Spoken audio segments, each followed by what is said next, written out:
Nampak kau semua ni? Nampak? Nampak. Nota ni nampak ke tidak? Nampak. Okey, kita dapat kan? Okey. Ini adalah usul ke-66. Apa itu usul yang ke-66? Iaitu itu keterangannya, hadis-hadis yang menyatakan kelebihan bersembahyang dengan berserban, sama ada pada hari tertentu atau secara mutlak, atau untuk mengerjakan sembahyang tertentu, tidak ada yang sahih. Semuanya dhaif atau dhaif sangat. Banyak juga daripadanya maudhu'. Di bawah ini adalah sebahagian daripada contohnya. Kemudian saya berikan contoh yang pertama. Sekejap.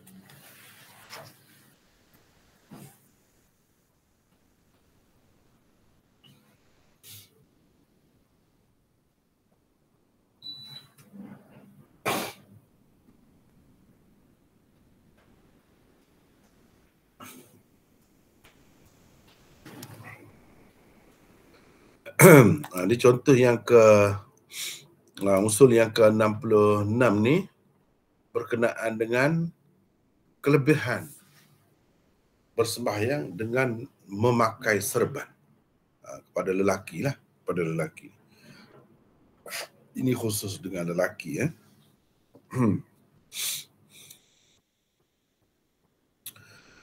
Ada satu lagi bab yang berkait dengan serban ini, insya-Allah usul yang ke-67. Itu dia tidak berkait dengan sembahyang, tidak berkait dengan solat, tapi sebagai tanda orang Islam, sebagai pemisah antara Islam dan orang kafir, dikatakan serban. Itu usul yang lain, lebih luas lagi. Ini khusus dengan sembahyang, dengan solat. Banyak pula hadis-hadisnya berkenaan dengan kelebihan sembahyang dengan berserban ini. Tapi pada hakikatnya tak ada satu pun yang sahih. Tak ada satu pun yang sahih. Bahkan berkenaan dengan serban ini, nanti kita akan sebutkan ada, hari ini kita dapat berikan 2 sahaja contoh. Nanti akan ada lagi contoh yang lain. Di sana saya akan kemukakan pendapat ulama berhubung dengan hadis qauli, kata ulama. Hadis qauli, hadis berupa kata-kata Nabi. Nabi kata gini-gini kelebihannya. Tidak ada satu yang sahih. Hadis qauli, hadis marfu, qauli, tak ada satu pun. Nabi pakai surban itu ada, itu memang banyak yang sahih. Tapi untuk mendapatkan kelebihan atau tidak, itu tak ada disebutkan. Kalau ada disebutkan kelebihannya, itu tak betul lah. Tak betul. Nabi SAW sendiri itu bersembahyang dengan memakai serban, ada ke tidak? Itu memang ada. Itu memang ada. Itu tidak dinafikan. Dan Nabi SAW ketika tidak salat juga memakai serban, itu juga ada. Cuma yang menyebutkan kelebihan sembahyang itu apabila pakai serban, itu tidak ada. Bahkan umumnya adalah maudhu' kalau tidak dhaif sangat pun. Contoh pertama, salatu tatawwu'in atau faridatin bi'imamatin ta'dilu 25 salatan bila imamah wa jum'atun bi'imamatin ta'dilu 70 jum'atan bila imamah. Bermaksud satu sembahyang sunat atau fardu dengan berserban. Dikaitkan dengan serban, lebih itu kerana serban. Menyamai 25 sembahyang tanpa serban. Satu sembahyang Jumaat dengan berserban. Menyamai 70 sembahyang Jumaat tanpa serban. Jadi ada kelebihan khusus pula kalau sembahyang jemaah dengan berserban itu. Ia sama dengan 70 sembahyang jemaah tanpa serban. Jadi kelebihannya besar tu. Kelebihannya besar. Baik. Di mana kita boleh dapati hadis ni? Hadis ni, ni saya bagi ni semua ni. Tapi kebanyakannya kalau kita perhatikan dalam rujukan ini ialah di dalam kitab-kitab yang mengumpulkan hadis-hadis maudhu, yang berbicara tentang hadis-hadis maudhu. Kalau ada pun dalam kitab bukan hadis maudhu, ia hanya ada di dalam kitab-kitab seperti Tarikh Dimashq. Tarikh Dimashq yang begitu besar kitab tu, setengah-setengah cetakannya hampir 100 jilid. Berdasarkan setengah-setengah cetakan itu. Dalam tu ada macam-macam lah. Bahkan ulama-ulama kata kalau yang ada dalam Tarikh Dimashq itu sahaja, tak ada dalam kitab lain, itu tanda lah tu. Itu semboyan, satu tanda alamat bahawa hadis itu hadis maudhu. Sampai begitu ulama kata. Hafiz Ibn Hajar ini dalam Lisanul Mizan berbicara tentang perawi-perawi dhaif dan perawi-perawi hadis maudhu. Al-Jami'us Saghir mengumpulkan hadis-hadis yang macam-macam. Ada sahih, ada hasan, ada dhaif, ada maudhu, munkar, macam-macam. Kemudian seterusnya yang di bawah ni, semua ni adalah hadis, kitab-kitab hadis maudhu. Jadi adanya hadis ini dalam kitab-kitab hadis maudhu tu sendiri dah menunjukkan, itu sebagai satu tanda lah bahawa hadis itu maudhu. Komentar.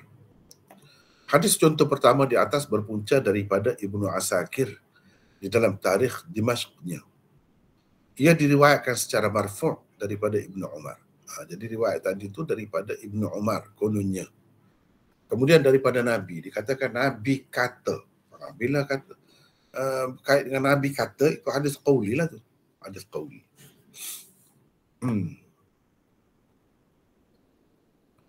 Di bawah tajuk Zikruman Ismuhu Abdan. Hadis nombor 4399. Ni sanadnya.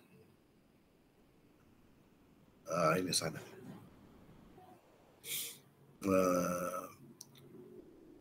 Ni sebelah atas ni, sinilah.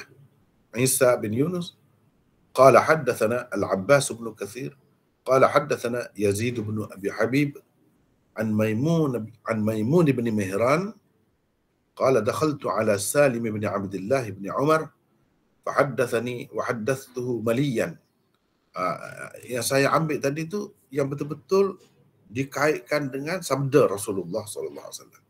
Cerita sebelum itu dan selepas itu, latar belakang kepada terbitnya atau keluarnya hadis ini ada lagi. Ini yang panjang ni saya tak masuk dalam contoh tu. Dalam contoh tu hanya bahagian yang dikatakan Rasulullah SAW bersabda, itu saja. فحدثني وحدثته مليا ثم التفت إلي فقال يا أبا أيوب ألا أخبرك بحديث تحبه وتحمله عني وتحدث به؟ قال قلت بلى. قال دخلت على أبي عبد الله دخلت على أبي عبد الله بن عمر بن الخطاب وهو يتعمم فلما فرغ التفت إلي فقال أتحب العمامة؟ قلت بلى. قال فأحبها. Ini perkataan tidak jelas ni. Perkataan tidak jelas dalam riwayat-riwayat berbeza-beza tidak begini ya. Nanti kita akan tengok lagi selepas ni. Tujallu wa tuwaqqaru wa tukramu wa la yaraka syaitan illa walla setakat itu saja. Dalam riwayat lain walla hariban. Sami'tu Rasulullah sallallahu alaihi wasallam yaqul. Inilah bahagian inilah. Dia kata dia dengar Rasulullah sallallahu alaihi wasallam bersabda. Lalu hadis contoh tadi, salatu tatawwu'in aw faridatin bi'imamah ta'dilu 25 salatan bila imamah wa jum'atun bi'imamatin ta'dilu 70 jum'atan bila imamah. Ai bunayya, dia ada tambahan lagi. Tapi itu tidak sabda Nabi lah. Ai bunayya i'tamma fa innal malaika yashhaduna yawmal jum'ah mu'tammin fa yusallimuna ala ahli al-'ama'im hatta taghib asy-syams. Saya terjemah ni. Sanak dia sepenuhnya kita tak ambil, kita ambil daripada bahagian atas saja. Sebab sanak yang lengkap tu dah bagi dah di atas tu. Bermaksud kata Maimun bin Mihran, aku masuk menemui Salim bin Abdullah bin Umar. Yang ni cucu kepada Sayyidina Umar lah, Salim ni. Dia bercakap-cakap denganku dan aku juga bercakap-cakap dengannya agak lama. Kemudian dia berpaling kepadaku lalu berkata, wahai Aba Ayyub, mahu tak aku ceritakan kepadamu suatu hadis yang engkau akan suka. Engkau akan menerimanya daripadaku dan akan menceritakannya kepada orang lain pula. Kataku, tentu sekali saya mahu. Tentu sekali aku mahu. Dia berkata, pernah aku masuk menemui ayahku, Abdullah bin Umar bin Al-Khattab, ketika beliau sedang memakai serban. Bila selesai, beliau berpaling kepadaku seraya berkata, adakah engkau suka serban? Jawabku, ya. Kata beliau, cintailah serban. Dengan memakai serban, engkau akan dihormati, dimuliakan, dan disanjung tinggi. Syaitan tidak akan melihat engkau, melainkan ia akan berpaling. Ia akan berpaling. Aku telah mendengar Rasulullah SAW bersabda, ini dia di sini yang dia kaitkan dengan Rasulullah SAW. Satu sembahyang sunat atau fardu dengan berserban menyamai 25 sembahyang tanpa serban. Satu sembahyang Jumaat dengan berserban menyamai 70 sembahyang Jumaat tanpa serban. Wahai anakku, berserbanlah kerana para malaikat hadir pada hari Jumaat dengan berserban. Mereka mengucapkan selamat sejahtera kepada orang-orang yang memakai serban hingga terbenam matahari. Yang ni pada hari itulah. Lamalah malaikat tu duduk doa sepanjang hari tu, untuk dia doakan kesejahteraan. Itulah riwayat Ibnu Asakir. Di dalam sanad riwayat Ibnu Asakir di atas terdapat seorang yang bernama Al-Abbas bin Kathir Ar-Raqi. Kalau tengok tadi, teks tadi saya garis-gariskan di bawah dia ni Al-Abbas bin Kathir.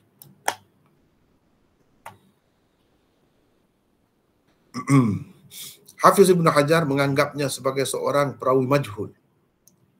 Kata beliau, aku tidak nampak nama Abbas bin Kathir ini di dalam Al-Ghuraba.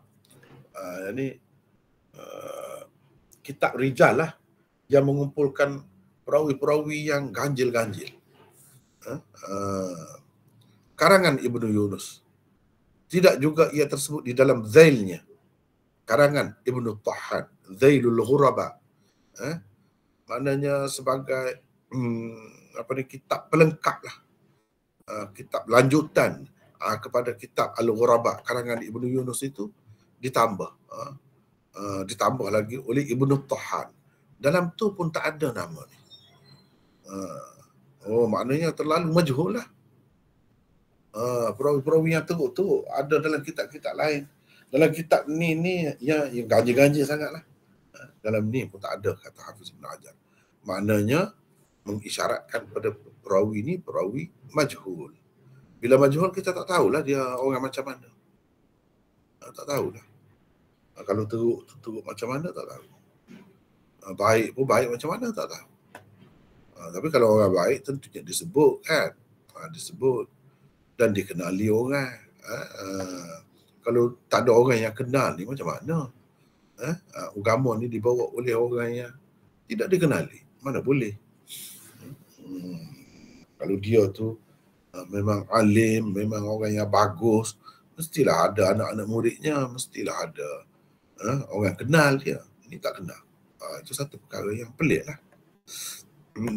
Orang-orang lain yang terkenal tak ada pula sebut benda macam ni. Itu dah ada sifat mungkar dia tu. Sifat mungkar hadis itu. Apabila perawi dhaif atau perawi yang tidak dikenali macam ni meriwayatkan apa yang tidak diriwayatkan oleh perawi-perawi thiqah, itu tanda hadis itu mungkar, dhaif sangat. Kalau kita tidak nak kata maudhu' pun, dhaif sangat kalau macam tu. Masalahnya ulama-ulama dah kata ia maudhu'. Baik. Yang kedua, sanad hadis di atas sebenarnya muttarib. Ini salah satu sebab bagi dhaifnya hadis itu. Jika kita lihat kepada sanad, satunya perawi dia tu majhul. Yang kedua, sanadnya muttarib. Ini kalau kita tengok dari sudut sanad saja dulu. Sanadnya muttarib, tak tetap. Hafiz Ibn Hajar di dalam Lisanul Mizan menulis, Abbas bin Kathir Ar-Raqi meriwayatkan daripada Yazid bin Abi Habib. Abu Bishr bin Sayyar Ar-Raqi pula meriwayatkan daripadanya.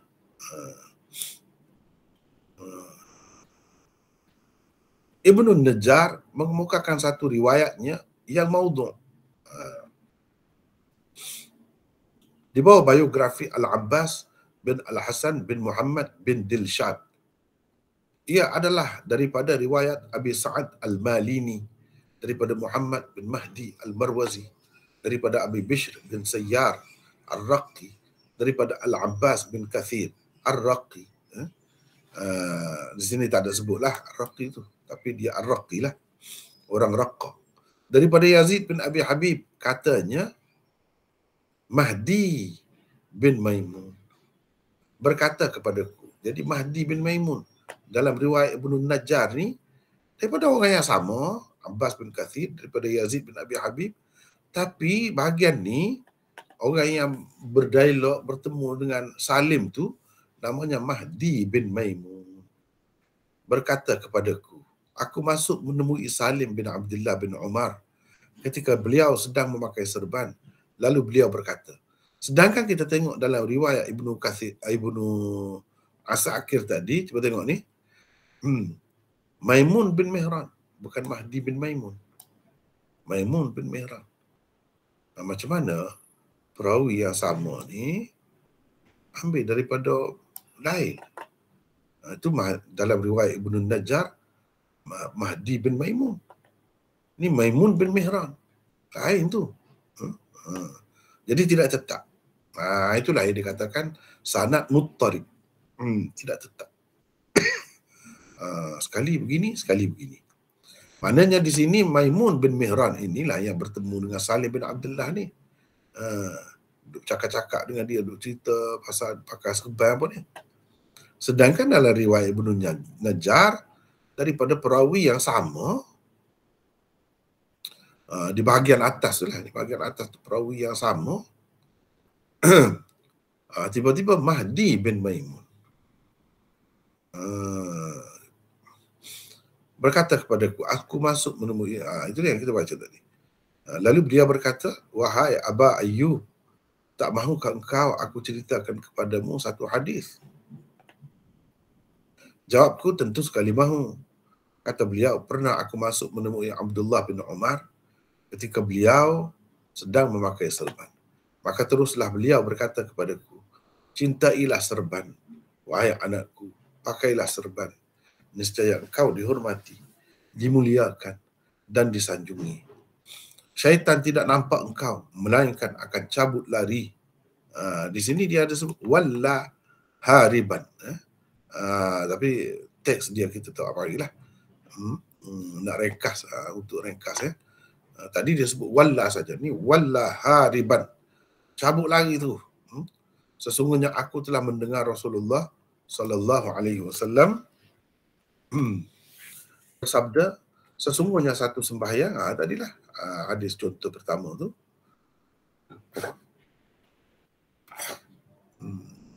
Lepas tu dia ada tambah lagi. Sesungguhnya para malaikat menghadiri Jumaat dengan berserban. Mereka terus-menerus mendoakan kebaikan untuk orang-orang yang berserban hingga terbenam matahari pada hari itu. Jadi kalau kita tengok kepada sanad itu, dia ittirab. Satunya, orang yang bertemu dengan Salim bin Abdullah tu lain, berbeza. Sedangkan ceritanya sama. Orang yang meriwayatkan daripada orang tu di bawah tu sama. Itu dikatakan muttarib. Itu salah satu tanda hadis dhaif jugalah kalau macam tu. Ini Mahdi bin Maimun. Sedangkan tadi Maimun bin Mihran dalam riwayat Ibnu Asakir. Lepas tu kalau kita tengok yang ketiga, lihat perbezaan ketara di antara dua sanad di atas. Di dalam sanad Ibnu Asakir, orang yang meriwayatkan daripada Abbas bin Kathir ialah Isa bin Yunus. Orang yang meriwayatkan daripada Abbas bin Kathir di dalam riwayat Ibnu Najjar pula ialah Abu Bishr bin Sayyar. Lain tu. Lain. Kalau seramai itu orang yang meriwayatkan daripada Abbas bin Kathir ini, macam mana Hafiz Ibn Hajar boleh kata dia majhul? Seorang yang ada dua orang yang kuat meriwayatkan daripada dia, hilang jahalahnya, tidak lagi dikira majhul. Ini dah ada dua orang riwayat daripada Abbas bin Kathir. Macam mana Hafiz Ibn Hajar kata masih majhul?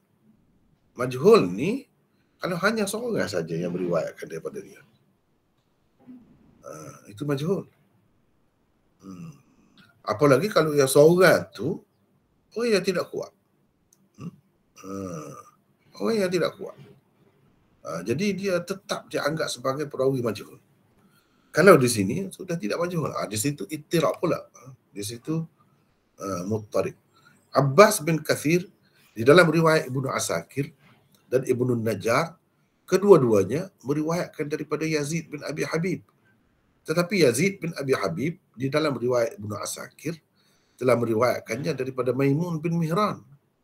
Sedangkan di dalam riwayat Ibnu Najjar pula, dia meriwayatkannya daripada Mahdi bin Maimun. Mana satu daripada dua orang itu sebenarnya yang berbicara dengan Salim bin Abdullah bin Umar? Maimun bin Mihran kah atau Mahdi bin Maimun? Itu persoalannya. Kalau sanad yang sahih dia tidak macam tu.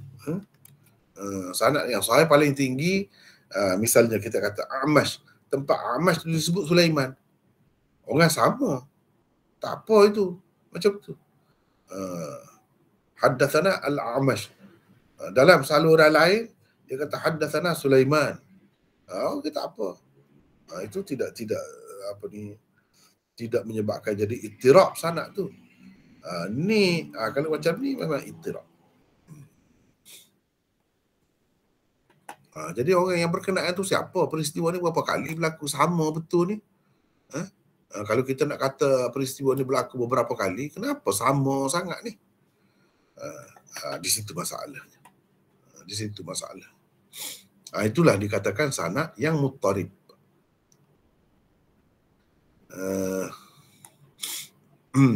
Di sini saya nak orang lain pula lah baca. Siapa nak baca silakan. Nombor 4. Silakan. Siapa nak baca? Silakan.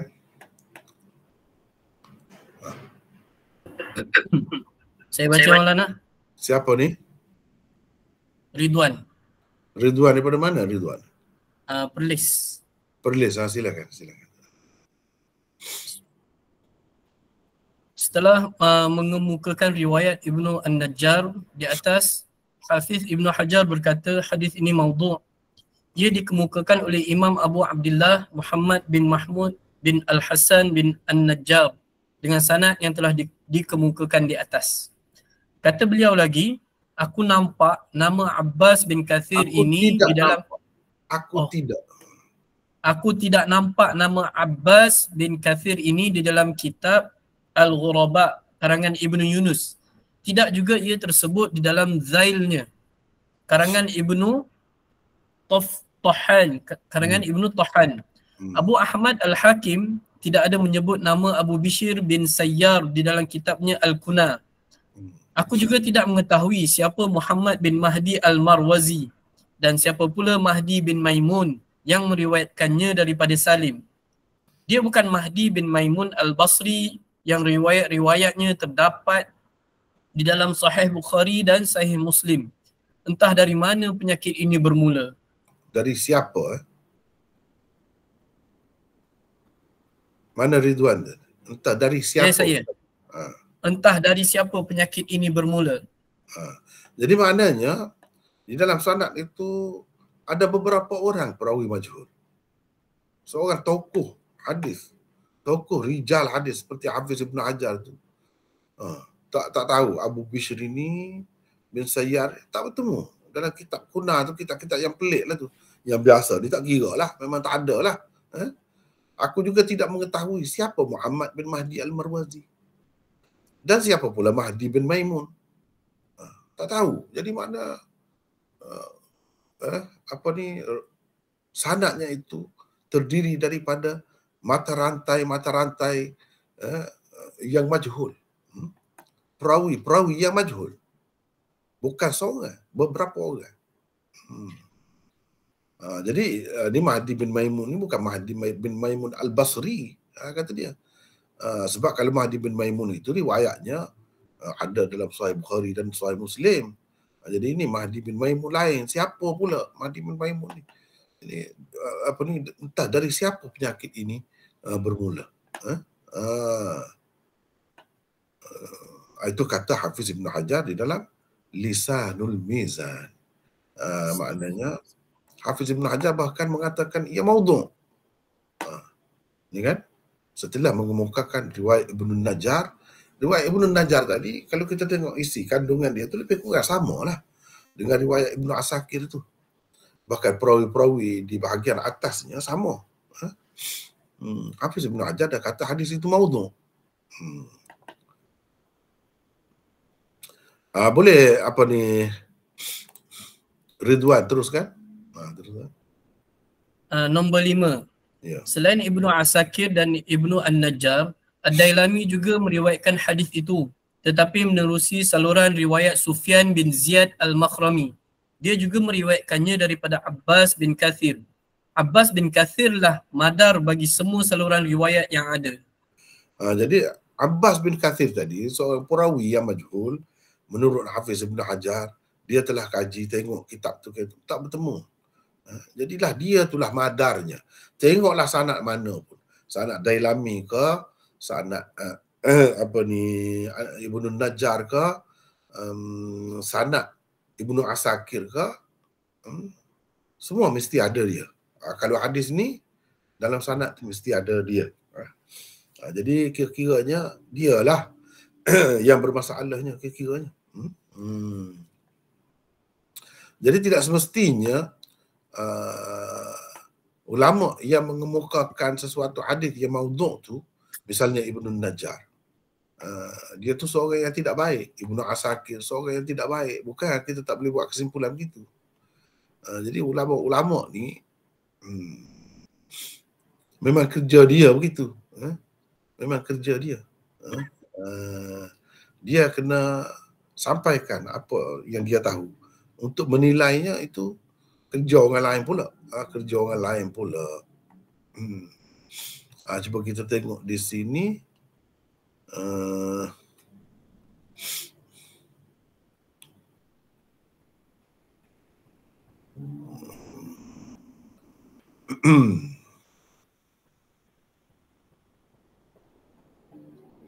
Cuba kita tengok di sini. Sekejap.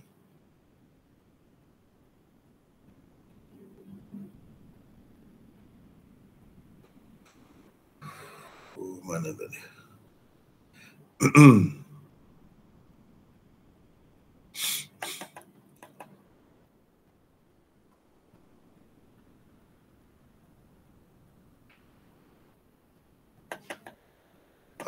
Cuba kita tengok dia sini Nombor 4 tadi.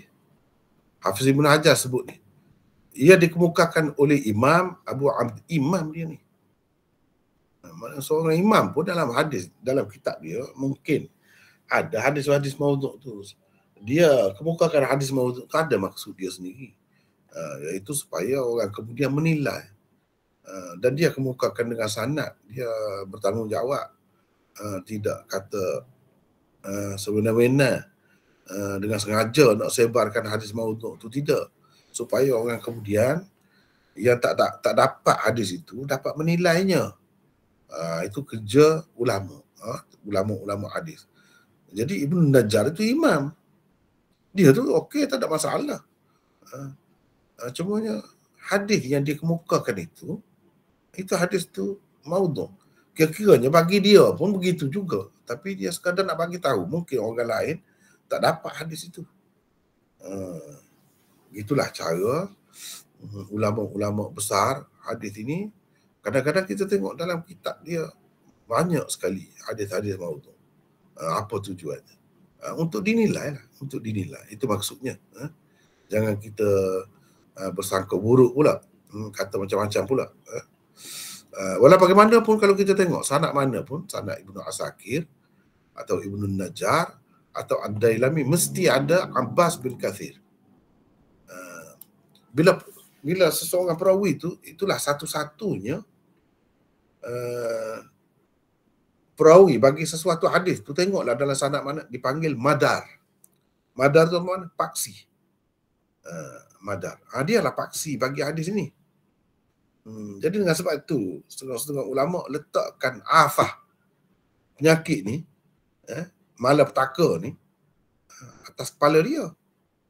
Sebab dia mesti ada dia. Dan kenapa diletakkan di atas seorang yang majhul?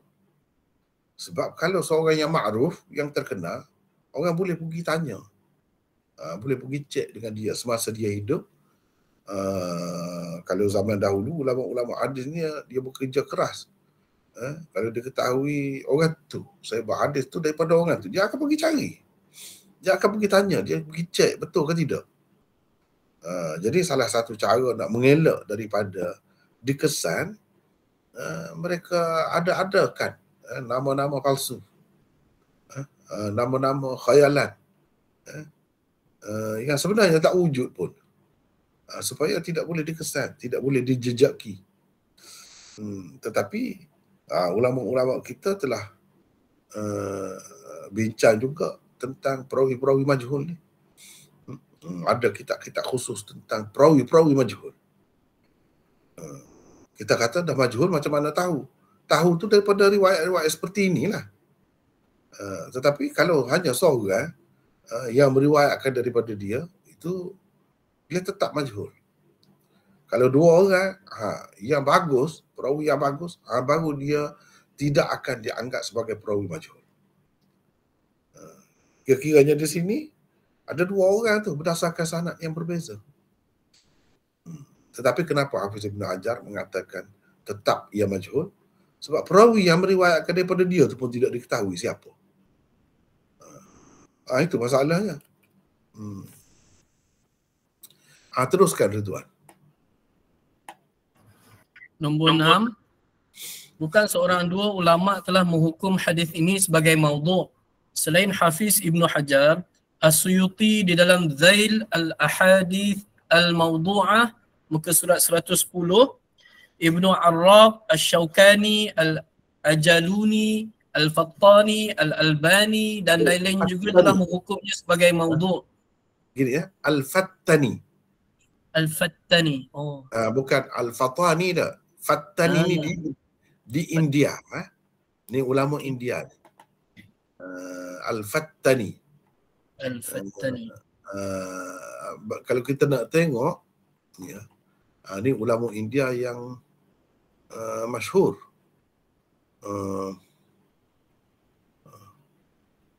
Baik, kita tengok gini kita tengok. Sekarang ni kita nak tengok Al-Fattani.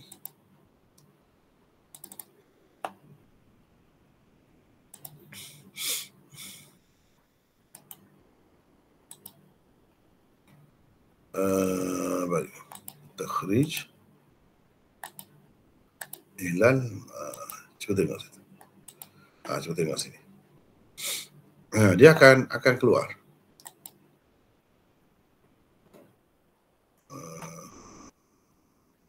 Al-Fattani. Itu nama ringkas lah. Nisbah. Nama nisbah. Mana tadi? Nama nisbah. Kita dah dapat ni. Banyak ni semua kita hadis maudhu' ni. Kashful Khafa, Al-Maqasidul Hasanah, Al-Fawaidul Majmu'ah. Ini Syaukani.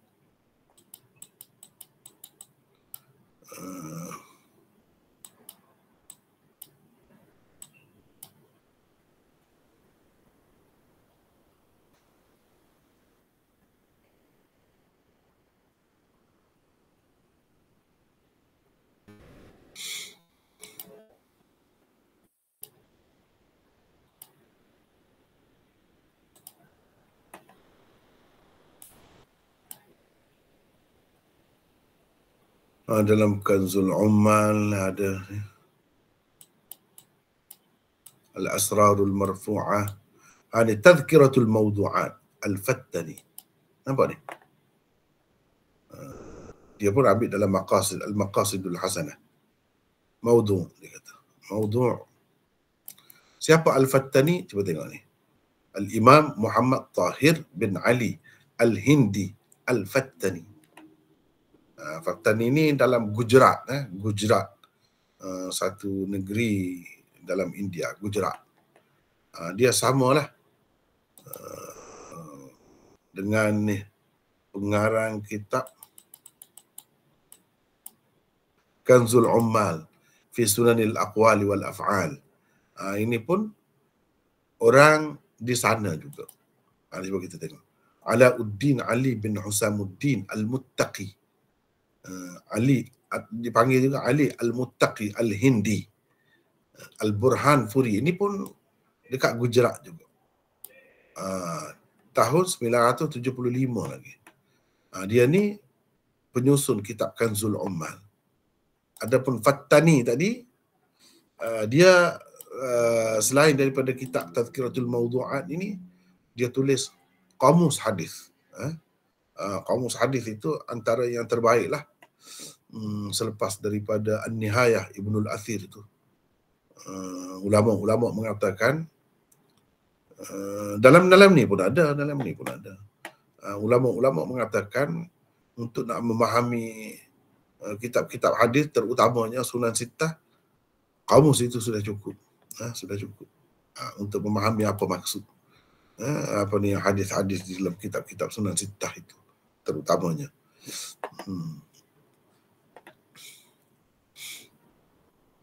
Ini orang-orangnya. Baik. Mereka telah menghukum sebagai maudhu'. Teruskan Ridwan, teruskan.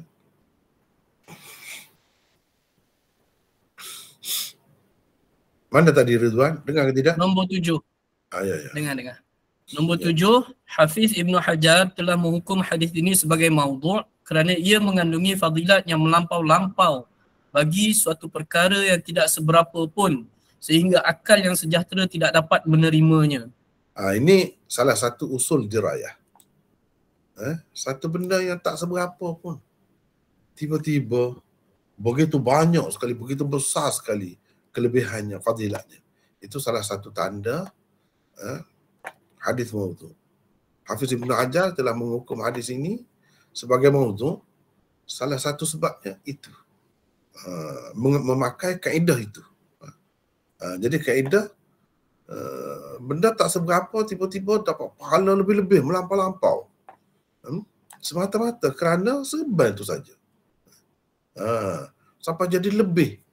Semua jemaah itu sama dengan 70 jemaah tanpa serban. Sampai begitu sekali. Kenapa begitu sekali? Sedangkan sembahyang dengan berjemaah pun tak adalah sampai begitu kelebihan dia. Sedangkan itu ada di dalam hadis-hadis yang sahih.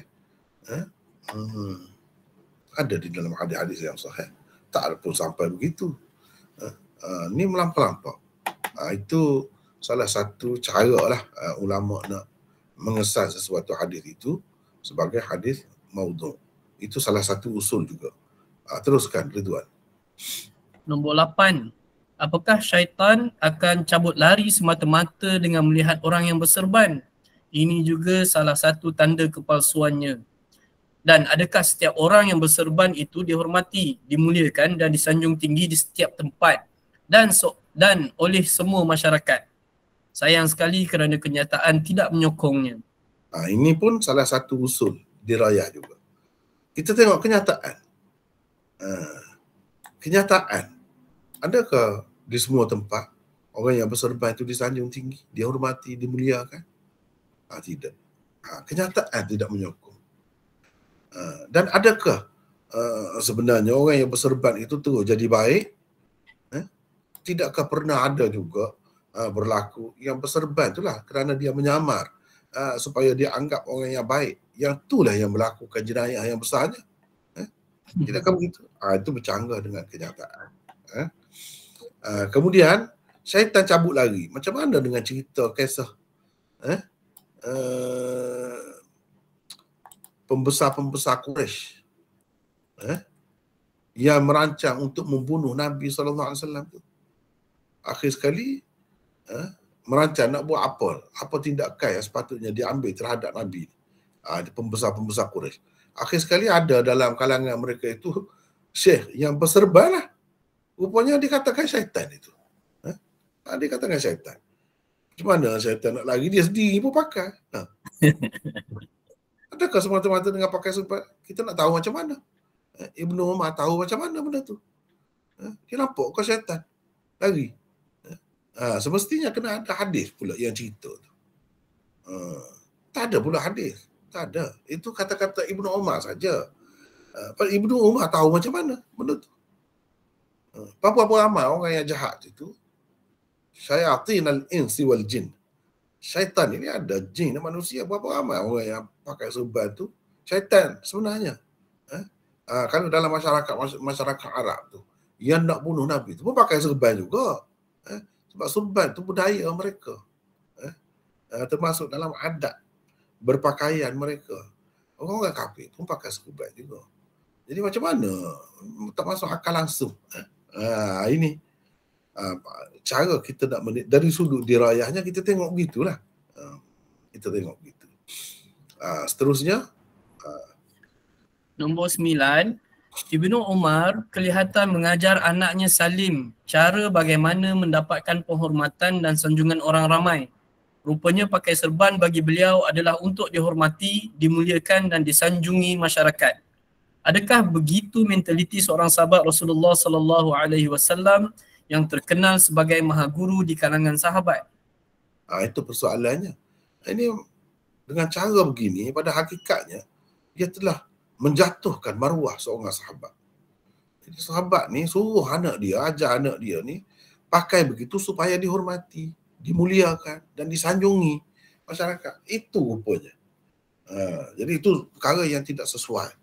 Kalau kita tengok dari sudut usul dirayah, ini termasuk dalam memburuk-burukkan sahabat juga. Mencemarkan imej sahabat. Dikatakan sahabat mengajar begitu. Padahal kita dalam segala amalan itu mesti ikhlas. Tidak boleh kerana nak dapat sanjungan, nak dapat pujian orang. Tak boleh begitu. Tak kira lah dalam bab pakaian ke dalam bab apa ke. Tiba-tiba seorang sahabat mengajar anak dia buat begitu. Ini satu perkara yang tidak boleh diterima. Tidak mungkin benda ni dilakukan oleh seorang sahabat. Sahabat pula bukan sahabat biasa tu. Sahabat yang dianggap sebagai maha guru di kalangan sahabat. Baik.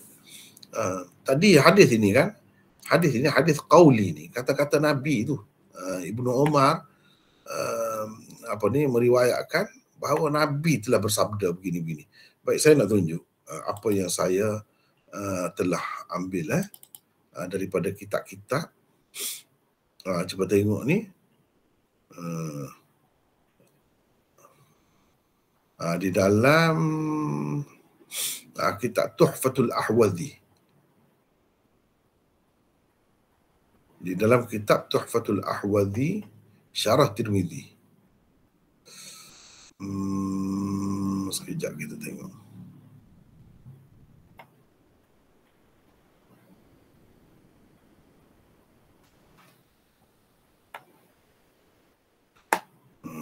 Tulis cari Tuhfatul Ahwazi.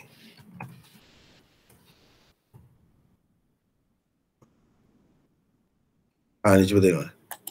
Dalam Tuhfatul Ahwazi, di dalam catatan saya, jilid 4, muka surat 429, dia sebut faidah ukhra lam ajid fi fadlil imamah hadithan marfu'an sahihan wa kullu ma jaa fihi fahiya imma dha'ifah atau mawdu'ah.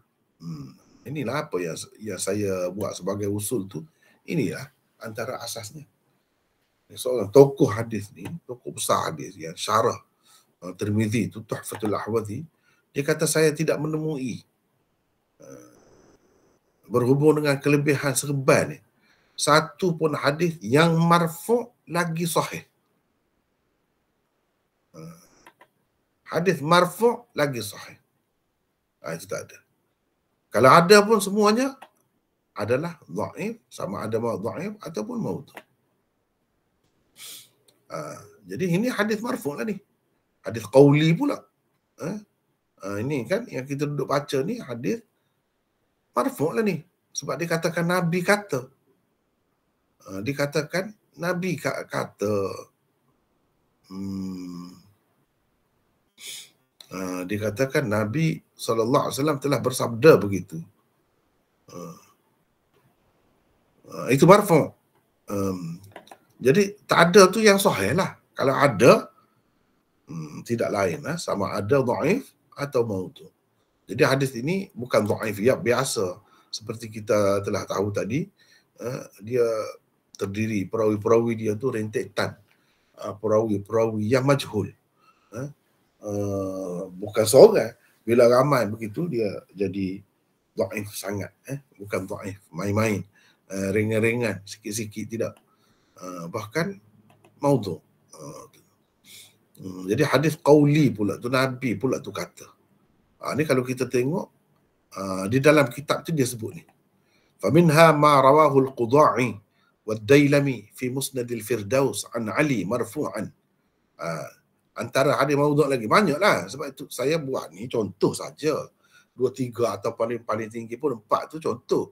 Banyak lagi yang lain daripada Ali marfu'an. Maksudnya Ali mengaitkannya dengan sabda Nabi lah. Mengaitkannya dengan Nabi lah. Itu maksud marfu' tu. Al-amaim tijanul Arab wal-ihtiba' hitanuha wa julusul mu'min fil masjid ribatuhu.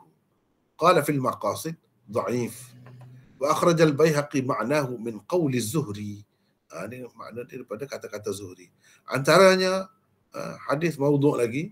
Hadis alaikum bil amaim fa innaha sima al-malaikah wa arkhuha khalfa zuhurikum. Akhrajahu Ibnu Adi wal Baihaqi fil khulasah wa huwa maudhu'. Wa qala fil la'ali la yasih. وقال له طريق آخر عن ابن عباس أخرجه الحاكم في المستدرك. Antaranya yang diriwayatkan oleh Ibnu Asakir dan Ad-Dailami daripada Ibnu Umar. Ini yang kita kemukakan sebagai contoh yang pertama ni. Ibnu Umar secara marfu'. Inilah. Kata Munawi, kata Ibnu Hajar maudhu'. Demikian juga kata Syaukani dalam kitabnya Al-Fawaidul Majmu'ah fil Ahadith Al-Mawdu'ah. Dalam bab ini ada banyak lagi riwayat yang lain yang disebutkan oleh Syaukani dan lain-lain dalam kitab Mawdu'at mereka. Maksudnya dalam kitab yang ditulis mereka khusus untuk membicarakan tentang hadis-hadis maudhu'. Ini yang kita boleh tengok di sini. Bukan dalam sebuah kitab cerita benda ni. Banyak kitab. Itu contoh pertama. Baik, kita ada contoh kedua pula. Ini contoh kedua. An Anas qala Rasulullah sallallahu alaihi wasallam. Ini kata Nabi. Ini hadis qauli lah ni. Dan hadis ini hadis marfu'.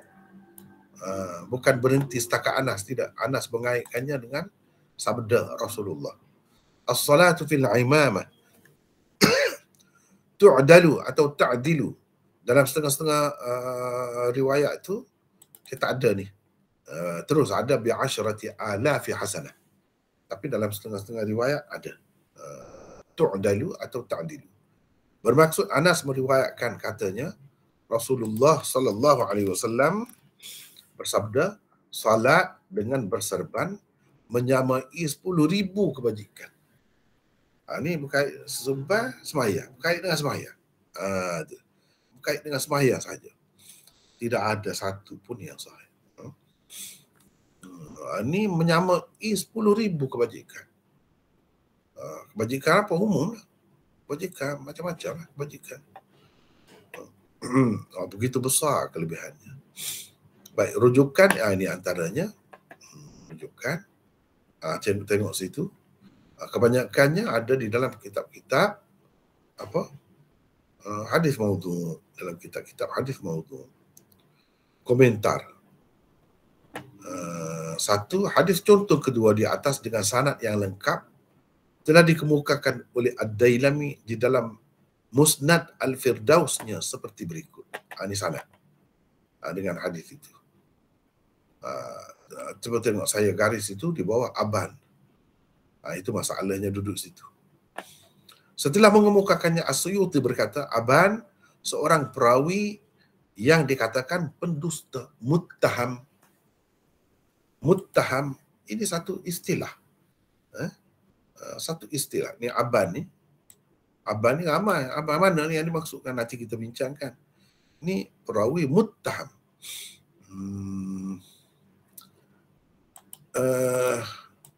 Sahabat-sahabat kita ni ada dekat kitab ni. Saya nak tunjuk ni kan. Kitab ni bagus. Banyak istilah-istilah hadis pun ada. Mu'jam Mustalahat Al-Ulum Al-Islamiyah.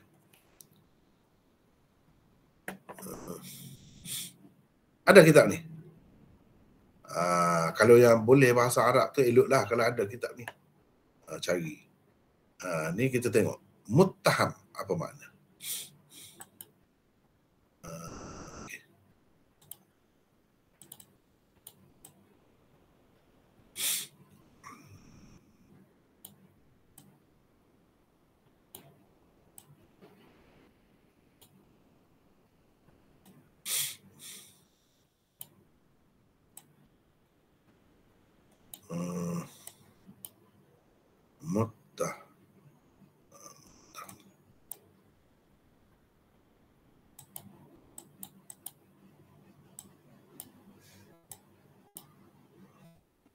Mutama,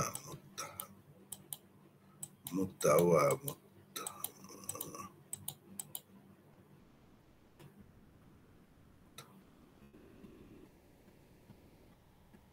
al-mata.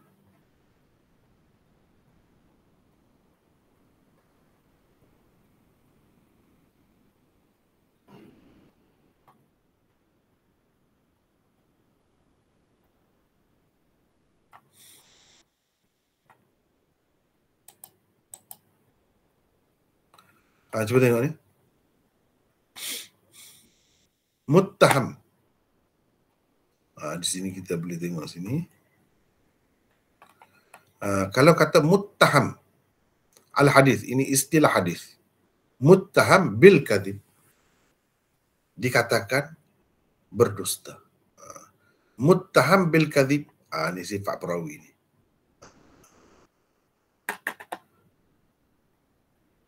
Sifat perawi. Rumiya bil kadhib, muttaham bil wad'i, al-matruk sama. Muttaham bil wad'i dikatakan mereka atau mengada-ngadakan hadis.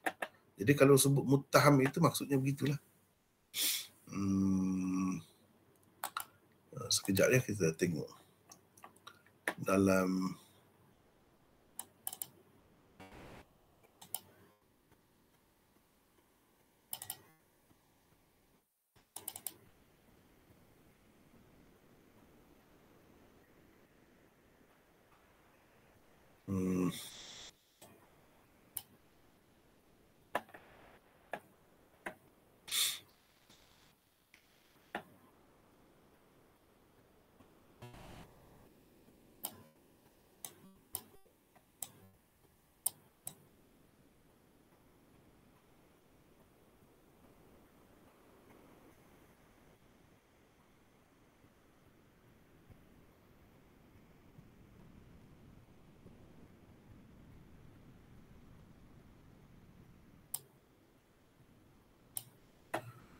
Kalau dalam kitab yang sudah dicetak bahagian jilid 1 99 usul ni,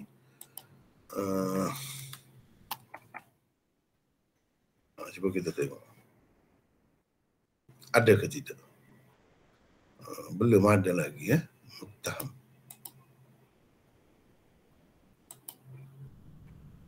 Belum ada lagi muttaham bil kadhib. Muttaham bil kadhib. Tak, belum ada lagi kira-kiranya. Jadi gitulah. Kita kena tengok. Suyuti kata Aban ni seorang perawi yang dikatakan pendusta, muttaham. Baik, siapa Aban ini? Aban bin Abi Ayyash Al-Basri. Nama sebenar Abi Ayyash ialah Fairuz. Ada juga orang berpendapat namanya Dinar. Abu Ismail pula adalah kunyah Aban. Aban seorang perawi zahid. Dia ni zahid, kuat ibadat ni, yang dianggap lemah sangat dari kalangan tabi'in. Tabi'in kecil dia ni. Dialah yang dari kalangan tabi'in kecil, sepatutnya kena ada di sini. Dialah yang meriwayatkan hadis contoh kedua itu daripada Anas radhiyallahu anhu. Kebanyakan ulama mengatakan Aban perawi matrukul hadis. Perawi matrukul hadis. Antara tokoh ulama hadis yang berkata begitu terhadap Aban ialah Imam Ahmad, Yahya bin Ma'in, An-Nasa'i, Ad-Daraqutni, Al-Fallas dan lain-lain. Baik, kita tengok.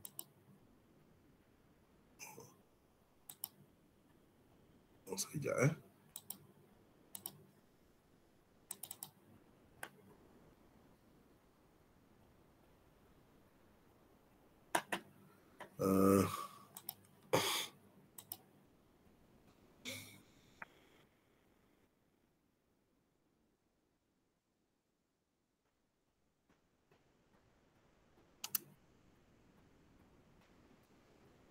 Ini matrukul hadis. Di sini ada.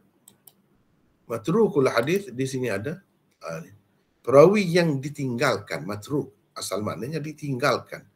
Yang ini tidak diterima hadisnya kerana ia langsung tidak bernilai. Hadis-hadisnya tidak boleh dijadikan syahid, apatah lagi untuk dijadikan hujah. Matruk adalah satu lafaz jarh yang berat. Perawi matruk adalah perawi yang teruk sangat ingatannya, banyak melakukan kesilapan, selain sering terkeliru. Kebanyakan riwayat perawi matruk mengandungi keraguan. Hadisnya bukan sahaja tidak boleh dijadikan hujah, bahkan tidak boleh juga dijadikan dalil penyokong pun tak boleh. Ini kalau perawi matruk. Dan hadis dia tu jadi hadis matruk lah. Hadis perawi matruk ni, kadang-kadang perawi dia sebut matrukul hadis. Begitu. Hadis matruk ialah hadis yang hanya diriwayatkan oleh seorang perawi sedang dia tertuduh berdusta. Baik kedustaannya itu terhadap hadis atau lainnya. Atau dia tertuduh mengerjakan maksiat atau mempunyai kelalaian dan banyak sangat wahamnya, yang kekeliruannya.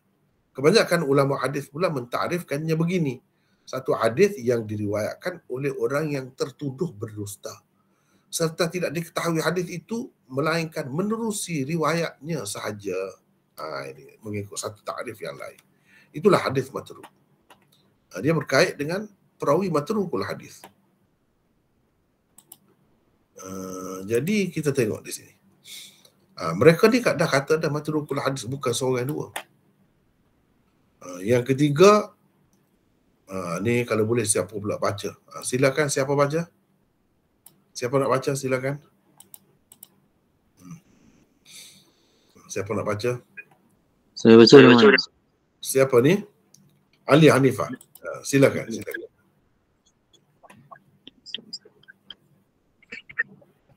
Ketiga, terdapat ramai juga ulama hadis yang berkata lebih teruk lagi dari itu terhadap Aban.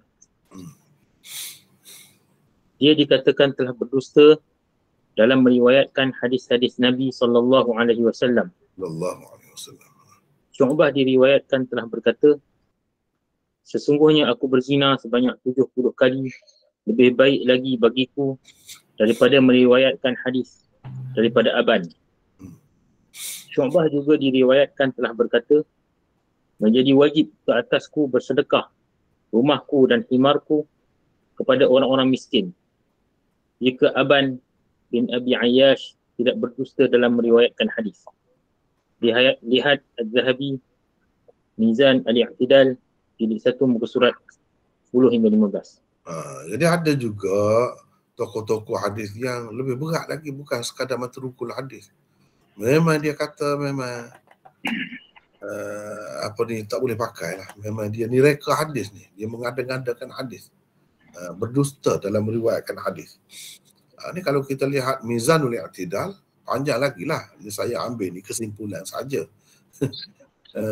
Banyak lagi yang kalau kita tengok sini, bukan dalam kitab tu saja pun. Banyak lagi dalam kitab lain. Aban bin Abi Ayyash. Kita tengok satu ya, kita tengok Mizanul I'tidal. Tak payah tengok banyak.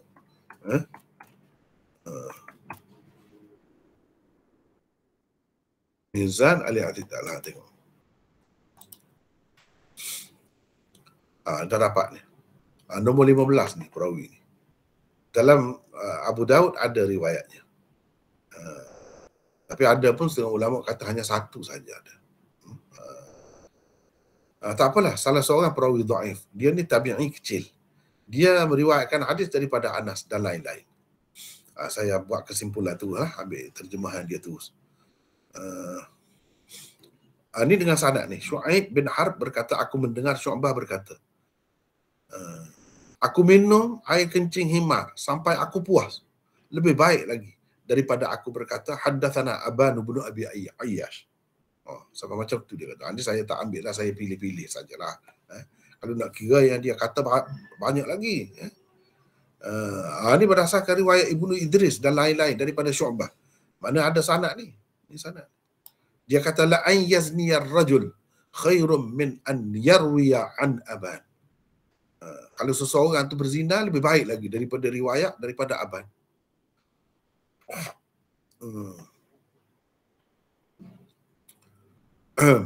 Ni tak apalah. Kita ambil yang berat-berat lah.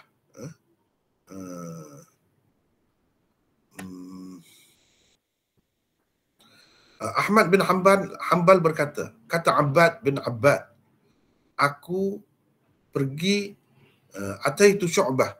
Aku dengan Hamad bin Zaid pergi bertemu dengan Syu'bah. Syu'bah tak boleh terima langsung Abbad. Pergi bertemu dengan Syu'bah. Kami berbincanglah dengan dia, bercakap-cakap dengan dia supaya dia jangan kata teruk-teruk sangat kepada Aban bin Abi Ayyash.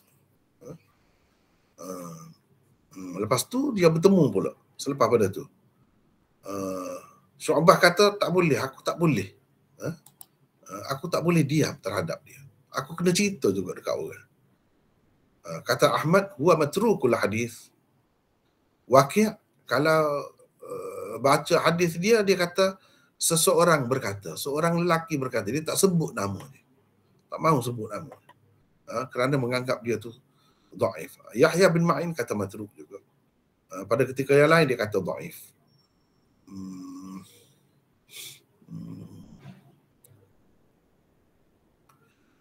Abu Awanah kata, aku tidak dengar di Basrah satu pun hadis, melainkan aku bawa hadis itu pergi bertemu dengan Aban. Dia pun meriwayatkan kepada aku pula daripada Hasan. Sehingga aku mengumpulkan hadis-hadis yang dia cerita tu sampai jadi macam satu mushaf. Fama astahillu an arwiya anhu. Aku tidak menganggap halal aku meriwayatkan apa yang diriwayatkannya itu. Aku rasa tidak halal aku meriwayatkannya. Itu kata dia. Jadi macam-macam lah ni yang disebut ni. Nasa'i kata matruk. Ibnu Adi pun kata macam tu juga. Dia kemukakan beberapa hadis mungkar yang diriwayatkan oleh Aban.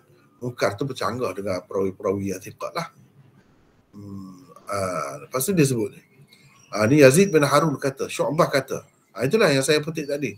Rumahku, himarku, wajib jadi ke atasku bersedekah. Jika Aban bin Abi Ayyash ni tidak berdusta dalam meriwayatkan hadis. Memang dia berdusta, aku yakin gitu. Sampai dia sanggup kata begitu. Semua ni aku sedekah belaka. Kalau tak betul. Dia boleh buktilah.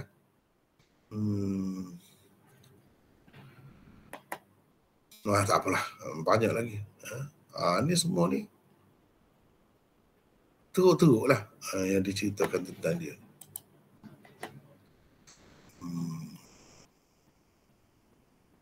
Teruk-teruk. Dan dia meriwayatkan daripada Aban bin Abi Ayyash ni kira-kira 500 hadis. Tak apalah, ini cerita lain pula. Dia meriwayatkan daripada Anas ni. Wala'allahu rawa an Anas an Nabi sallallahu alaihi wasallam akthar min 1500 hadis. Lebih daripada 1500 hadis. Dia riwayatkan daripada Anas, kononnya daripada Anas. Jadi ini salah satu yang dia riwayatkan daripada Anas juga, contoh yang kedua ni. Yang mana tidak ada asas pun langsung. Apa yang diriwayatkannya itu tidak berasal langsung. Tidak berasas sama sekali.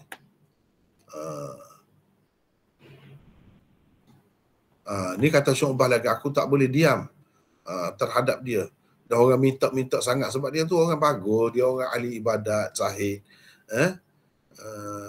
Dia tak boleh.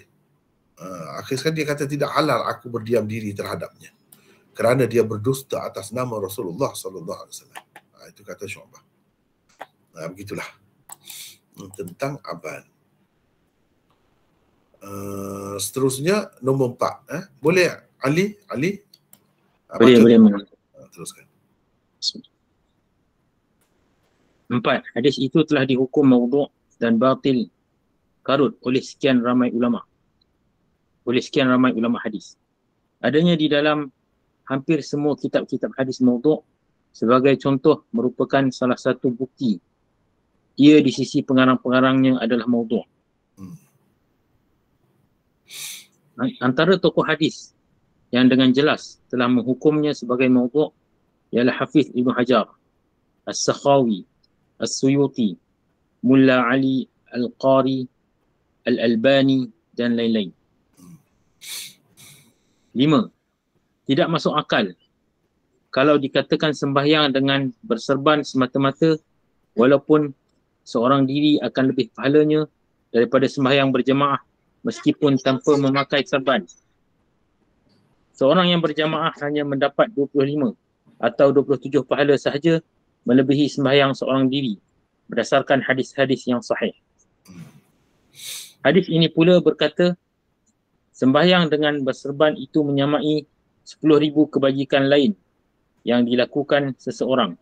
Termasuklah ia bersembahyang fardu dengan berjemaah. Itu pun kebajikan juga kan, sembahyang fardu dengan berjemaah tu. Macam mana pahala dia boleh banyak sampai begitu sekali ni? Sedangkan dalam hadis yang sahih sebut sembahyang berjemaah tu pun lebih daripada sembahyang seorang 25 atau 27. Ni lebih daripada segala kebajikan. Termasuklah sembahyang jemaah tu sendiri. Kita kata semata-mata kerana pakai serban saja. Lebih. Macam mana boleh macam tu? Teruskan. Ini dari sudut dirayah lah. Kita nak nilai dari sudut dirayah. Teruskan. Bagaimana boleh bersembahyang dengan memakai serban yang paling tinggi pun hukumnya hanyalah mustahab. Atau menurut pendapat yang lebih kuat lagi, ia hanya merupakan sunnah adiyah atau sunnah ghair tasyri'iyah. Akan mendatangkan pahala yang lebih tinggi daripada sembahyang fardu dengan berjamaah yang paling kurang pun hukumnya adalah sunnah muakkadah. Malah menurut sesetengah ulama, hukumnya adalah wajib aini atau fardu ain atas setiap orang lelaki. Jadi macam mana boleh jadi lebih semata-mata pakai serban tu? Sembahyang seorang pun. Asalkan sembahyang pakai serban. Seorang pun. Sampai begitu sekali. Sedangkan ia tu, kita kena tengok benda tu wajib ke tidak. nak banding dengan apa nama ni, satu lagi sembahyang jemaah. Tapi tidak berserban misalnya. Jadi kurang sampai begitu sekali. Sedangkan paling tinggi pun serban itu kita kata menurut penilaian ramai ulama sunnah adiyah. Sunnah adiyah ni memang Nabi buat, tetapi itu sebagai adat. Adat dalam masyarakat tu. Sebab orang kafir pun pada masa tu pakai serban juga.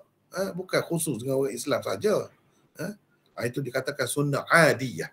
Macam Nabi makan roti. Itu sunnah adiyah lah. Kebiasaan orang Arab makan roti.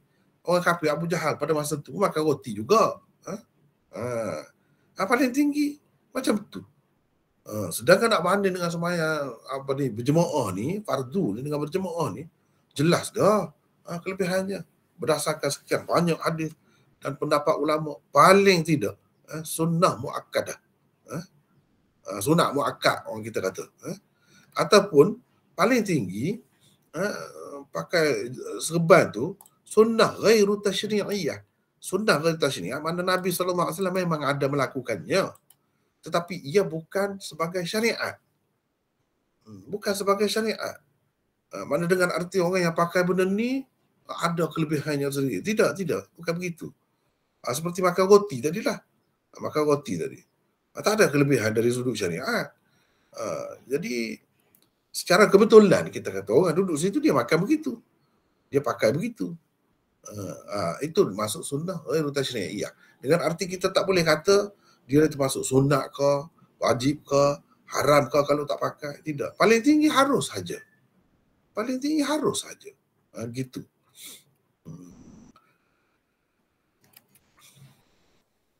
Macam mana dia boleh sampai lebih begitu?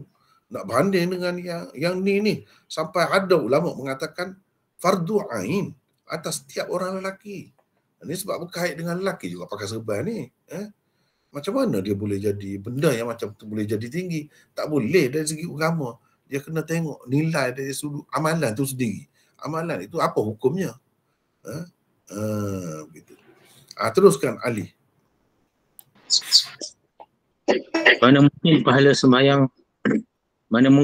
sembahyang fardu dengan berjamaah yang jelas disyariatkan itu akan kurang begitu banyak daripada pahala kerana melakukan sesuatu yang hanya merupakan adat semata-mata.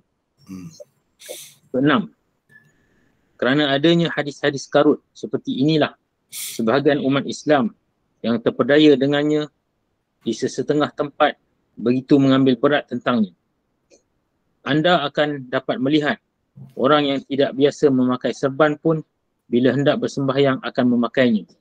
Dan sebaik sahaja selesai sembahyang, serban terus ditanggalkan lalu disangkut pada penyangkut baju. Itu boleh kita lihat. Walaupun tidak umum, tapi masih ramai lagi sekarang ni. Kalau dulu lagi ramai lagi. Lapis-lapis ayah kita, datuk kita, itu lagi ramai. Sekarang ni dah kurang dah. Tapi setengah-setengah tempat tu masih.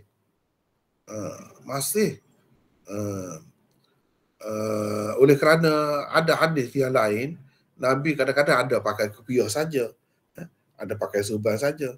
Kalau di banyak masjid lah saya pergi di India, ni pengalaman saya, dia ada tu kepiah yang dibuat daripada macam kita kata daun lah, dibuat daripada daun. Daun apa yang orang buat balut ketupat macam-macam tu kan, daun-daun tu kan, dia buat daripada daun. Ada kepiah-kepiah tu letak di tepi.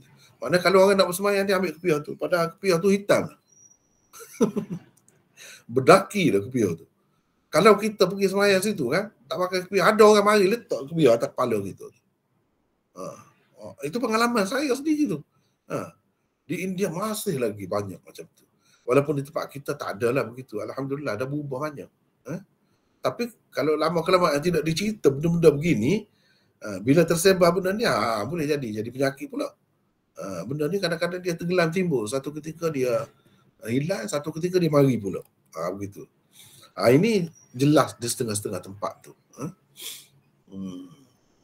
Teruskan Ali. Ada juga orang yang hendak mendapat kelebihan yang tersebut di dalam hadis-hadis seperti itu melipat sapu tangan lalu menjadikannya sebagai pengganti serban. Setelah selesai sembahyang, sapu tangan itu kembali semula ke tempat asalnya, iaitu ke dalam poket seluar atau bajunya. Ada juga yang macam ni buat gitu. Dia sebagai ganti serban tu lah. Tak boleh lah kalau tak pakai serban.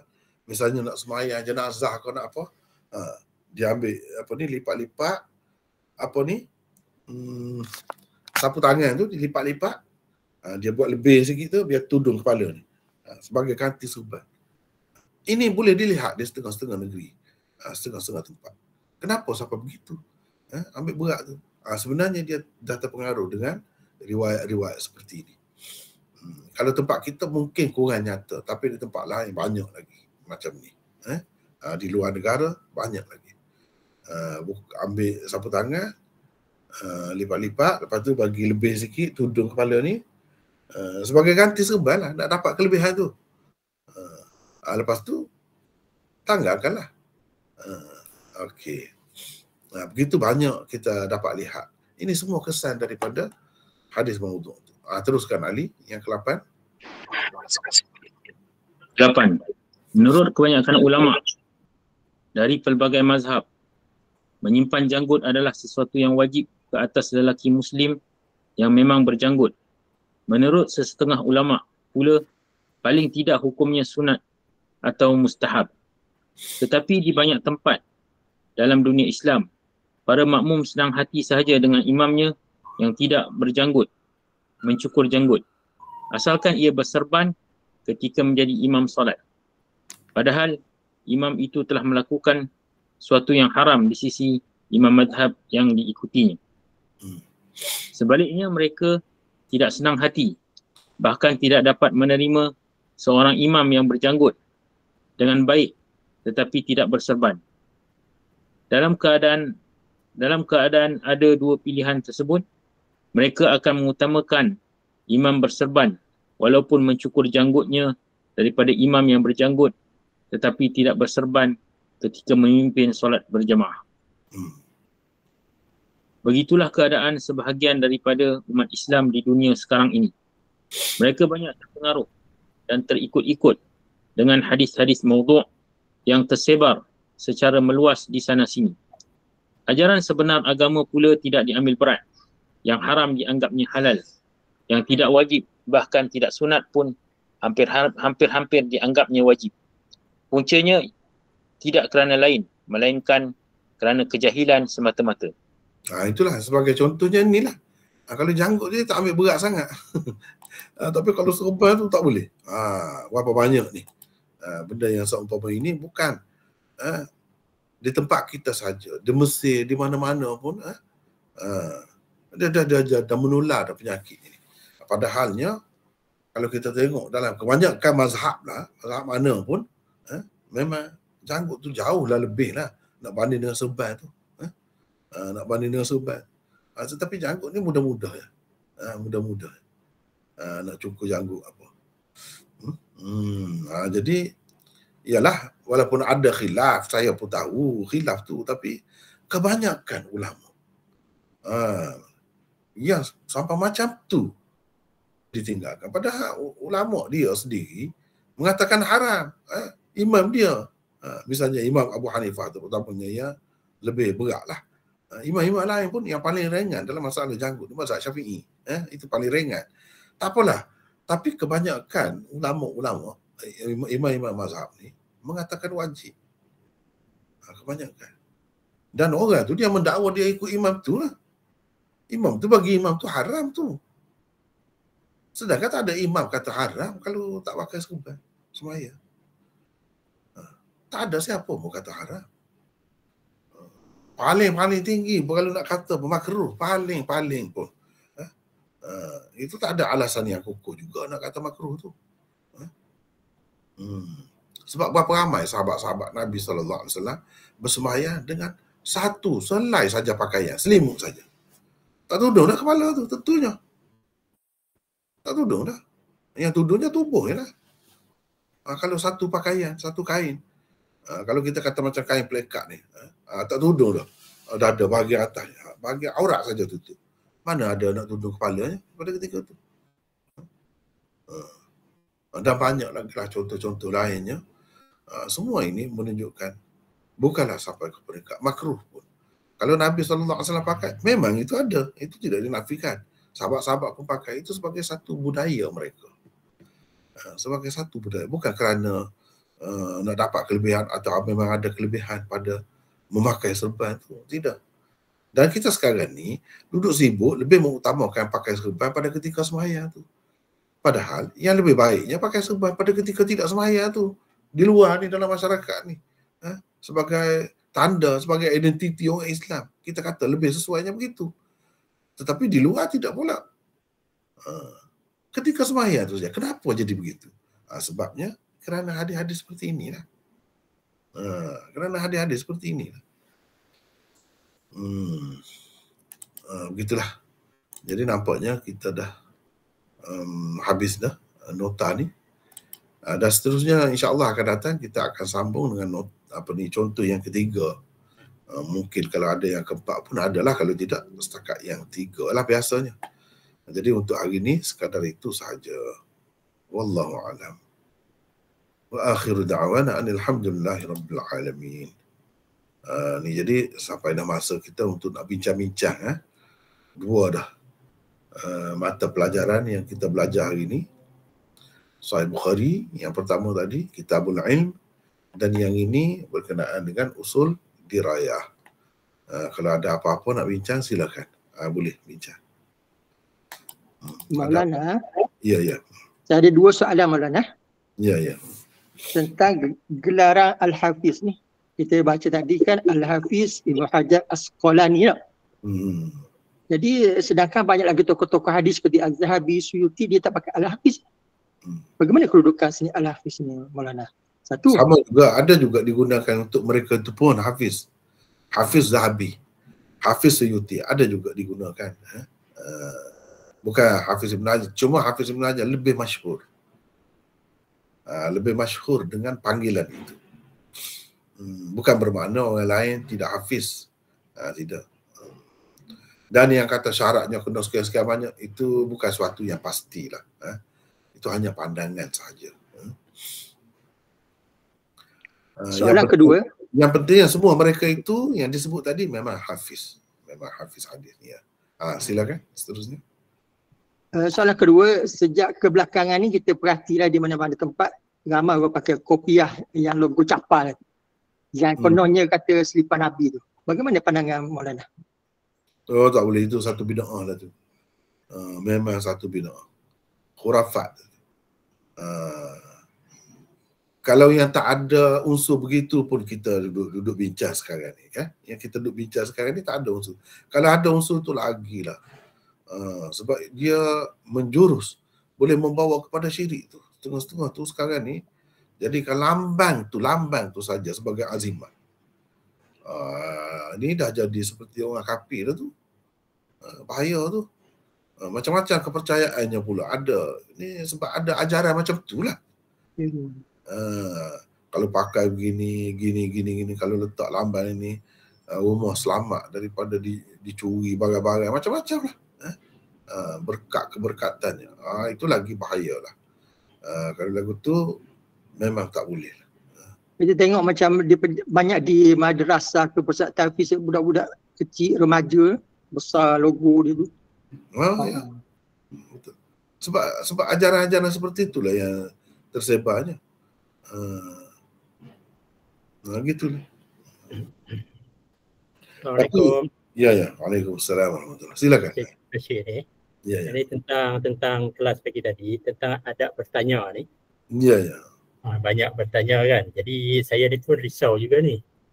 Sebab tujuan saya masuk kelas ni memang banyak bertanya lah. Sebab saya banyak menonton video, baca buku. Memang banyak soalan lah. Jadi saya takut juga. Kalau banyak soalan nanti apa tu? adab dan sebagainya kan. Itulah. Kalau boleh malah kita respon nanti. Kemudian saya nak beritahu tentang yang kelas pagi tadi tentang arifah ni. Siapa sebenarnya mereka? Adakah mereka ni orang asli Arab? Macam kita ada orang asli. Siapa? Arab yang kata arifah tu. Arifah. Aribah. Yang apa ni, dusun. Arabi tadi. Arab dusun.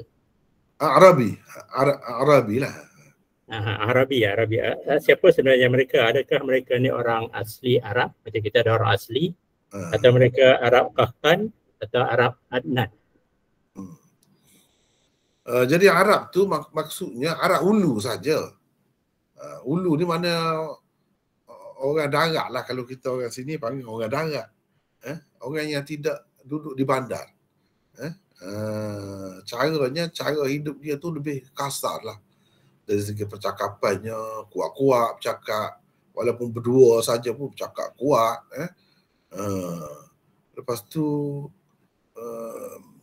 apa nama ni, gerak-geri dia tu pun caranya kasar lah. Kan?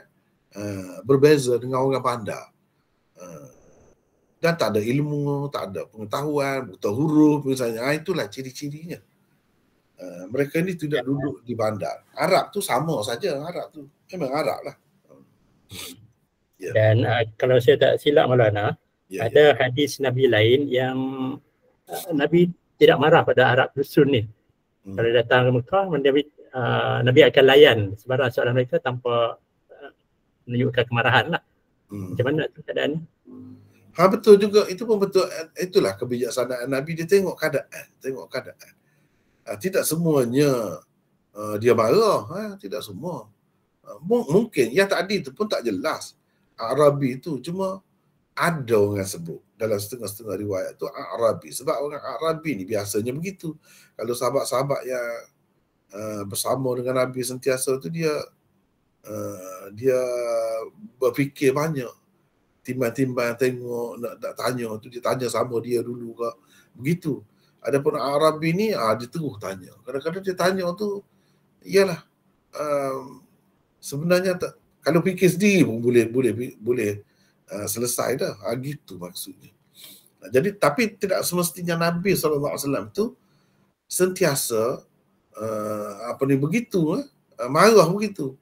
Jadi macam peristiwa tadi pun tak jelas lagi Arabi ke atau tidak yang berkenaan lah dalam hadis tadi tu. Boleh jadi tidak. Sebab itu ada beberapa nama kan yang disebutkan. Jadi mereka itu bukan Arabi pun. Jadi kalau tidak Arabi, munasabahlah kalau Nabi SAW marah, kira-kiranya sepatutnya dia tahu dah. Sepatutnya adab macam mana. Tiba-tiba begitu. Ada kemungkinan, semuanya ada kemungkinan.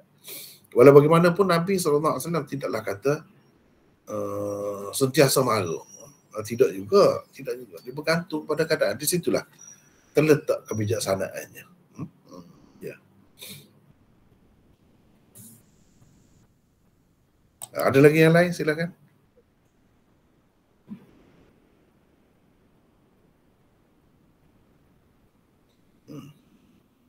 Kenapa senyap? Tak ada persoalan. Assalamualaikum Maulana. Waalaikumsalam. Ya. Arsyad. Maaf tanya sikit soalan Maulana. Apa tu? Satu soalan mengenai yang belajar ni, satu lagi tu soalan yang tak sempat nak tanya tu lagi. Balik baru teringat. Satu yang pasal hadis Rasulullah SAW tu, yang sahabat banyak tanya soalan tu. Adakah masa tu sahabat yang duduk tanya soalan banyak-banyak tu, dan masa tu Sayyidina Umar tu dah perasan, lepas tu minta maaf dengan Rasulullah SAW. Dan sahabat yang bertanya tu, adakah dia memang berniat tidak nak tanya soalan tu, ataupun dia macam saja-saja nak tanya soalan-soalan remeh-remeh macam tu? Macam mana Maulana? Satu lagi soalan mengenai hadis yang menyatakan ada orang yang berdoa untuk minta hujan, tapi dalam masa yang sama dia ada buat satu dosa. Jadi Allah Ta'ala tidak menunaikan doanya itu, melainkan dia telah mencabut matanya kerana dia telah buat satu dosa. Dan daripada situ barulah Allah Ta'ala mengabulkan doa itu. Nak tanya Maulana, betul ke hadis macam ni? Jadi yang pertama tadi, sahabat tanya soalan macam mana, gitu ke? Tak, maksudnya sahabat yang tanya soalan banyak-banyak tu dia perasan tak yang dia gini. Dia sebenarnya yang kita baca tadi, hadis 92 tadi cerita lain. Cerita tentang barang tercicir. Dia ada satu lagi 93. Hadis tu sebenarnya yang kita belum baca. Tadi baca dah, cuma tak bincang tadi. Tak sempat. 93 tu lebih banyak bertanya macam-macam yang pelik-pelik tu. Jadi dia ada latar belakang dia. InsyaAllah kita akan sebut juga nanti. Sebenarnya ada orang-orang munafik yang sengaja nak menimbulkan macam-macam soalan itu. Macam-macam soalan itu. Dia tidak yakin Nabi SAW dia dapat wahyu. Jadi dengan menimbulkan soalan-soalan yang pelik-pelik tu, dia sebenarnya nak mendedahkan kira-kiranya kekurangan Nabi SAW. Kekurangan Nabi. Sebenarnya Nabi banyak tidak tahu. Gitu. Itu tujuan dia nak dedahkan. Nabi tak dapat wahyu pun. Ada segolongannya itu motif dia tu. Ada segolongan yang lain seperti yang tersebut dalam hadis tadi yang kita belum sempat bincang tu. Memang dia nak tanya pun sebab dia tu disebut-sebut sebagai anak haram. Anak haram. Makna ayah dia tak tahu siapa. Jadi Nabi dia tanya, siapa ayah saya? Orang tu tak tanya siapa ayah saya. Sebab pada ketika itu ramai dalam masyarakat ni yang baru-baru memeluk agama Islam ni, mak-mak dia tu hidup dalam zaman jahiliah. Bila hidup dalam zaman jahiliah, dia bergaul dengan lelaki tu ikut suka dia lah. Jadi kebetulan mengandung dengan sebab bersama dengan orang ni, kebetulan mengandung dengan sebab bersama orang ni, jadi bapa tu tidak menentu. Walau bagaimanapun, mereka tetap menganggap orang yang tidak berbapa, tidak ada bapa macam tu, maknanya ibu bapanya tidak kahwin secara rasmi, itu sebagai suatu keaiban juga dalam masyarakat jahiliah pun. Jadi ada orang yang sebut benda-benda macam tu, jadi dia rasa tak sedap hatilah. Yang mana sebenarnya yang duduk bersama dia tu ya ayah dia. Jadi bila tanya, Nabi SAW sebut. Ada lagi cerita nanti akan datang dalam nota tadi pun dah ada dah. Cuma tak sempat baca. Jadi bila mak dia marah kat dia, apa sebab tanya benda macam tu dengan Rasulullah? Sebab dia kata orang-orang duduk kata aku ni gini-gini. Jadi aku tak ada apa kalau Rasulullah cerita siapa saja pun ayah, aku akan terima, kata dia. Bukan masalah aku akan memberontak ke, tak ada. Jadi mak dia berasa malu lah kalau katakanlah itu kebetulan ayah dia tu betul, ayah dia betul. Kalau kebetulannya tidak, sebab dulu semasa jahiliah tidak Islam pun lagi, macam-macam cara pergaulan bebas tu. Berapa ramai orang yang anak tu bukan ayah yang rasmi, secara rasmi berkahwin pun. Walau bagaimanapun itu bercanggah dengan fitrah manusia. Jadi manusia ni malu. Dia anggap satu kekurangan juga, kecuali secara rasmi, walaupun semasa kafir. Jadi dengan sebab itu, mak dia kata, kalaulah katakanlah Nabi sebut orang lain lah, bukan ayah dia, tidakkah malu? Sedangkan itu mungkin saja berlaku semasa jahiliah. Nabi SAW yang marah tu apa sebab? Sebab tak perlu diungkit, ditanya benda macam tu. Allah SWT telah mengampunkan, memaafkan yang semasa jahiliah tu. Tak kira dah yang tu. Jadi apa sebab diungkit-ungkit, nak memburuk-burukkan, rendah-rendahkan seseorang dengan sebab tu. Sedangkan bila masuk Islam, seorang tu semua sudah jadi mulia. Ada pun dosa-dosa yang lepas tu Allah SWT telah hapuskan. Tak perlulah duduk kita menggelar orang tu, memanggil orang tu, menganjing orang ni dengan menyebutkan benda-benda yang macam tu. Sebab itu Nabi marah, Nabi larang tu sebab tu. Jangan duduk timbulkan benda-benda gitu. Benda-benda lama tu kalau ia pun Allah SWT telah ampunkan dah. Itu ceritanya. Tak selesai dah tu. Tak perlu diungkit-ungkit lagi, buat malu orang tua je. Jadi dia tu sudah baik dah, sudah Islam dah, tiba-tiba dikaitkan benda-benda macam tu, malu juga. Walaupun semasa jahiliah pun. Sama-sama dia manusia kan, seperti kita lah. Walaupun kita sudah jadi baik, kalau orang sebut yang dulu, kita yang kebodohan kita dulu, malu juga. Sebab itulah Nabi SAW tak suka pertanyaan macam tu. Pertanyaan yang menjatuhkan maruah kedua ibu bapa, boleh menyebabkan orang macam-macam anggap. Walaupun setelah Islam pun bukan semua orang itu terdidik dengan betul lagi. Ambil masa juga untuk berubah tu. Kalau tidak kan dia akan panggil mudah-mudahan anak ini macam-macam dia menganjing, begitu. Itulah lebih kurangnya. Nanti kita akan bincang tu dalam hadis 93 nanti. Dua bab sama. Lepas tu yang kedua tadi, saya rasa kalau dengar cerita tu pun pelik dah kan. Cerita tu mari daripada mana? Dia kata hadis ke apa? Dia kata hadis. Dia yang mengajar ni daripada kitab Turak dia kata. Ya. Apa? Macam mana dia korek mata dia? Dia doa tu dia tidak dimakbulkan oleh Ta'ala sehingga dia menebuskan dosa dia tu dengan mencabut biji mata dia tu kerana dia telah melihat suatu benda yang tak elok lah maksudnya. Sahabat Nabi ke maksudnya? Sahabat Nabi ke yang buat begitu? Wallahualam, saya pun tak berapa sahih tentang hadis tu, cuma dia cerita dari segi cara kasar macam tu je sehinggalah doa dia tu dikabulkan oleh Ta'ala. Tak ada. Karut semua tu, tak ada benda-benda macam tu. Kalau kita dengar secara sepintas lalu tu pun dah nampak dah. Kalau nak ada pun Abdullah bin Zaid bin Abdi Rabbi, tapi itu pun dhaif, tak boleh pakai juga. Kalau nak ada pun, setelah dia melihat Rasulullah pergi berhijrah ke Madinah, dia kata kepada Allah, ya Allah, aku nak tengok ini Nabi. Bila aku tengok, aku tak mahu tengok apa-apa dah dalam dunia. Biar dia saja dalam mataku, dalam mata. Dia minta dengan buta. Allah SWT butakan dia. Jadi setelah dia tengok Nabi tu hijrah ke Madinah tu, dia tengok, puas hatilah dia. Lepas tu dia jadi buta. Cerita itu ada, tapi cerita tu pun tak betul. Tak boleh pakai lah. Apalagi kalau korek mata ni jauh sekali benda macam tu. Nak berlaku kepada zaman sahabat dulu, tak ada benda macam tu. Boleh kita katakan tak ada terus. Kalau ada dia kena buat marilah dalam kitab mana, apa ceritanya, macam mana lafaz dia. Kadang-kadang mungkin cerita tu cerita tadi ya mungkin, tapi dia jadi macam lain apabila berlapis-lapis cerita tu. Boleh jadi juga, wallahualam. Tapi itu tidak hadis. Ya, silakan, ada lagi yang lain? Silakan. Saya lagi Maulana ni. Ya, silakan. Tentang menyimpan janggut tadi tu. Menyimpan janggut.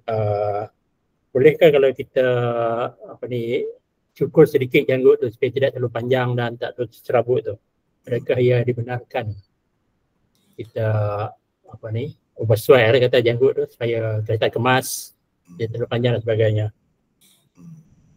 Memang itu termasuk dalam yang dikehendaki juga. Tak jadi masalah asalkan taruh. Asal kau orang kata simpan janggut. Asal simpan walaupun sedikit. Walaupun sedikit. Sebabnya janggut ni kan tak sama, terutama kalau kita tengok bangsa-bangsa tu kan dia tidak sama. Macam bangsa kita, orang Melayu ni. Janggut sedikit, sejeput saja di bawah dagu tu kan. Jambang dia umumnya tak ada pun. Jadi setakat yang ada tu lah. Setakat yang ada lah. Kalau kita tengok budaya Arab ni kan, pengaruh Arab ni kuat dulu. Kita cuba tengok Cina kan. Cina lama lah. Dalam cerita-cerita lamanya kan. Pakai jubah. Itu pengaruh Arab. Kuat. Kemudian taruh janggut panjang kan. Tapi tak ada jambang lah. Ada janggut. Sekadarnya lah. Sekadarnya. Begitu. Namun nak kata cukur janggut itu mengikut kebanyakan ulama lah. Ulama tradisional, ulama lama, memang haram. Memang haram. Paling ringan pun makruh. Begitulah. Maksudnya mencukur sebahagian tu boleh lah. Sebahagian tu boleh lah untuk bersih kan. Tapi sekurang-kurangnya nampak ada janggut. Berbeza dah. Ya, terima kasih Maulana. Sama-sama. Ya, silakan. Ada lagi yang lain? Silakan.